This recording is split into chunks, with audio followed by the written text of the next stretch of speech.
যার নামে দুটো ভোটার আইডি আছে সে বলছে আমার ভোটার লিস্টে নাম নেই, আমি কি করে ভোটে দাঁড়াবো? অথচ ভোট দিচ্ছে প্রত্যেকবারে। গত ভোটে 24-এ ভোটে তো উনি বলেননি যে আমাকে ভোট দিতে দেওয়া হয়নি, নাম নাই।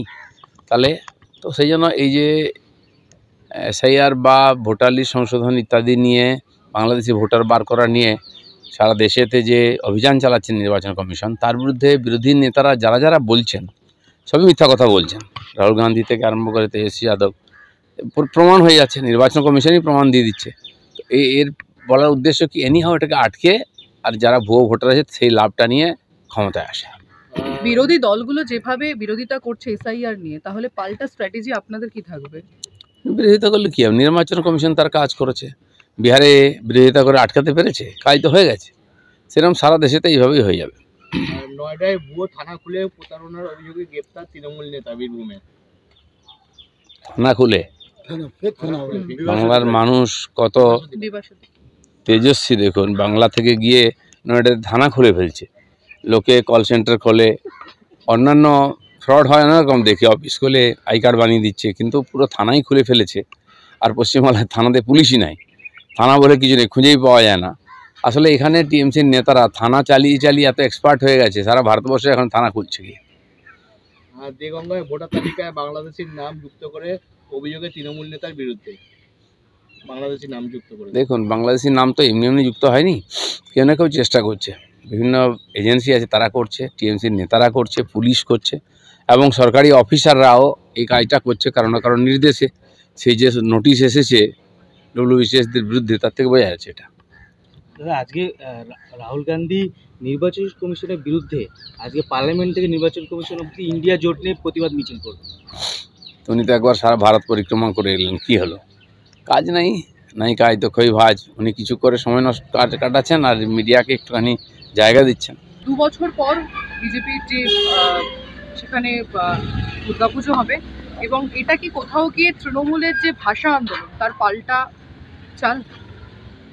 5 বছর আগে থেকেই তো শুরু হয়েছিল, তো কমসে কম 3 বছর করতে হয় মনে হয়েছিল, করা হচ্ছে। আবার পার্টি ডিসিশন নিচ্ছে পুজোটা কন্টিনিউ করবে। নবান্ন অভিযানে আপনাকে শ্রমিকবাবুকে বা সুকান্তবাবুকে দেখা গেল না, বিজেপি বিধায়কদের দেখা গেল। এর পিছনে কি অন্য কোনো কারণ রয়েছে? কারণ বলা হচ্ছিল যে এটা অরাজনৈতিক একটা আন্দোলন এবং অরাজনৈতিক প্রতিবাদ। অরাজনৈতিক ব্যক্তিরা ডেকেছিলেন, রাজনীতি নেতারাও তাতে গেছেন, তাদের প্রয়োজন মনে হয়েছে আমাদের যাওয়া দরকার বিরোধী হিসাবে এই সরকারের বিরুদ্ধে আন্দোলনে তারা গেছে। কোনো পার্টির আন্দোলন ছিল না তো। মার্কিন যুক্তরাষ্ট্রের মাটিতে দাঁড়িয়ে ভারতকে পারমাণবিক হুমকি পাকিস্তানের সেনাপ্রধানের।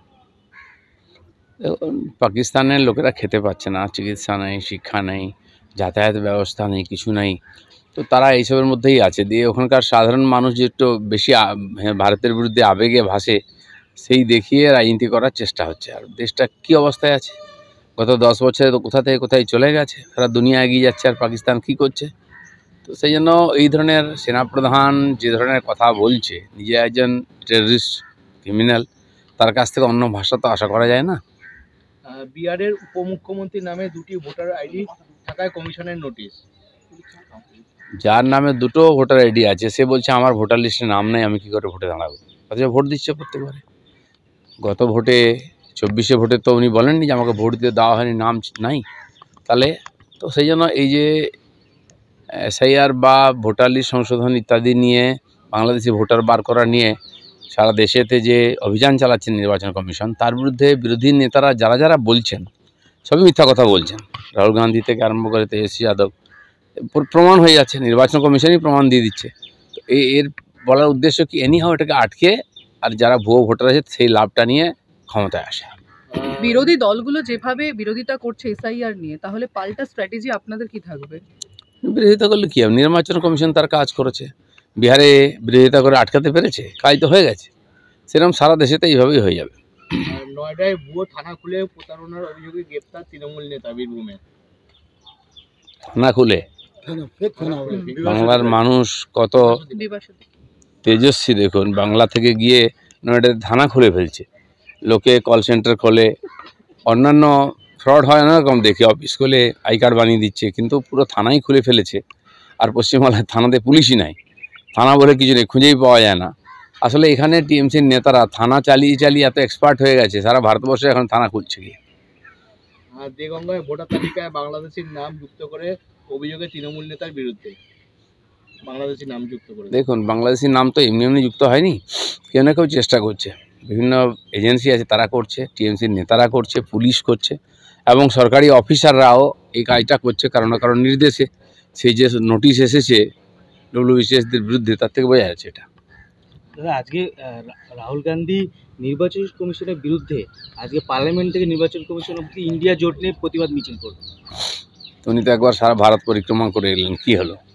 কাজ নাই, নাই কাজ তো খই ভাজ। উনি কিছু করে সময় নষ্ট কাটাচ্ছেন আর মিডিয়াকে একটুখানি জায়গা দিচ্ছেন। 2 বছর পর বিজেপির যে সেখানে দুর্গাপুজো হবে, এবং এটা কি কোথাও গিয়ে তৃণমূলের যে ভাষা আন্দোলন তার পাল্টা চাল? 5 বছর আগে থেকেই তো শুরু হয়েছিল, তো কমসে কম 3 বছর করতে হয় মনে হয়েছিল, করা হচ্ছে। আবার পার্টি ডিসিশন নিচ্ছে পুজোটা কন্টিনিউ করবে। নবান্ন অভিযানে আপনাকে শ্রমিকবাবুকে বা সুকান্তবাবুকে দেখা গেল না, বিজেপি বিধায়কদের দেখা গেল। এর পিছনে কি অন্য কোনো কারণ রয়েছে? কারণ বলা হচ্ছিল যে এটা অরাজনৈতিক একটা আন্দোলন এবং অরাজনৈতিক প্রতিবাদ। রাজনীতিক ব্যক্তিরা ডেকেছিলেন, রাজনীতি নেতারাও তাতে গেছেন, তাদের প্রয়োজন মনে হয়েছে আমাদের যাওয়া দরকার, বিরোধী হিসাবে সরকারের বিরুদ্ধে আন্দোলনে তারা গেছে। কোনো পার্টির আন্দোলন ছিল না তো।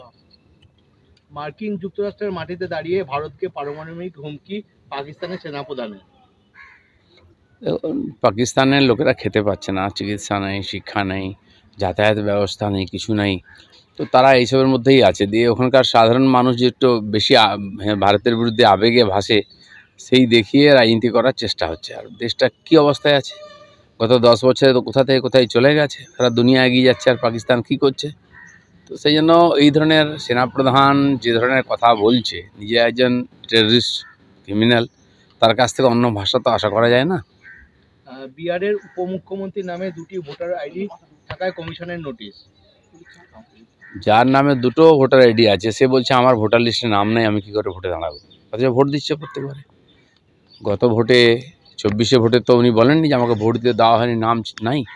তাহলে তো সেই জন্য এই যে এসআইআর বা ভোটার লিস্ট সংশোধন ইত্যাদি নিয়ে, বাংলাদেশি ভোটার বার করা নিয়ে সারা দেশেতে যে অভিযান চালাচ্ছেন নির্বাচন কমিশন, তার বিরুদ্ধে বিরোধী নেতারা যারা যারা বলছেন সবই মিথ্যা কথা বলছেন। রাহুল গান্ধী থেকে আরম্ভ করে তেজস্বী যাদব, প্রমাণ হয়ে যাচ্ছে, নির্বাচন কমিশনই প্রমাণ দিয়ে দিচ্ছে। তো এর বলার উদ্দেশ্য কি, এনিহাও এটাকে আটকে আর যারা ভুয়ো ভোটার আছে সেই লাভটা নিয়ে ক্ষমতায় আসে। বিরোধী দলগুলো যেভাবে বিরোধিতা করছে এসআইআর নিয়ে, তাহলে পাল্টা স্ট্র্যাটেজি আপনাদের কি থাকবে? বিরোধিতা করলে কী হবে? নির্বাচন কমিশন তার কাজ করেছে, বিহারে বিরোধিতা করে আটকাতে পেরেছে, কাজ তো হয়ে গেছে। সেরকম সারা দেশেতে এইভাবেই হয়ে যাবে।